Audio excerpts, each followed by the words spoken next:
RSS की ही team है।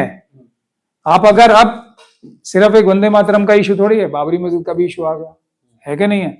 एक आरएसएस के कार्यकर्ता जो जिन्हें मैं बोलता हूं महमूद मदनी साहब ने, जो वंदे मातरम के बारे में अभी कोई बात ही नहीं हो रही थी, उन्होंने आगे से बढ़ के बोल दिया कि जी हम वंदे मातरम नहीं पढ़ेंगे।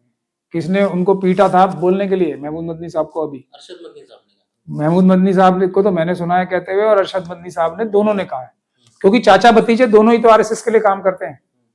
तो ये चाचा भतीजों ने शुरू कर दिया। साथ के साथ वहां पे देखिए टाइमिंग देखिए ना आप, बाबरी मस्जिद का इशू, वहां एक जो आरएसएस के मेंबर हैं, हम तृणमूल कांग्रेस में कब से बोल रहे थे स्लीपर सेल्स हैं, उनको निकाल। भी आरएसएस से क्या है क्या? बिल्कुल नहीं है, वो बीजेपी से टिकट लेके चुनाव नहीं लड़े हैं क्या?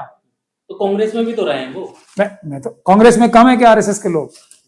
टीएमसी में भी रहे हैं। टीएमसी में कम है, टीएमसी में अभी बहुत सारे स्लीपर सेल्स हैं, और वो ममता बनर्जी के लिए सबसे बड़ा खतरा उनकी पार्टी के अंदर आरएसएस के स्लीपर सेल्स ही हैं, जिसमें से एक चेहरा भी हुमायूं कबीर साहब का सामने आया है। तो ये बुनियादी बात है।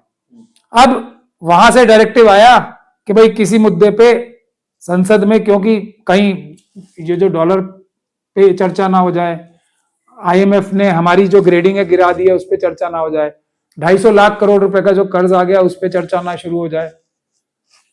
चर्चा से बचने के लिए ये काम हो रहा है कि ये असली मुद्दों पे ना हो जाए। तो ये एक डाइवर्जन।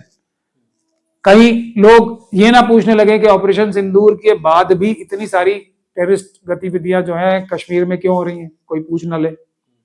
तो इन सब चीजों से डाइवर्ट करने के लिए एक जो उनके दो बड़े मजबूत कार्यकर्ता हैं, अरशद मदनी साहब और महमूद मदनी साहब, उनसे ये शुरू करवाया, जिहाद की बात कराई।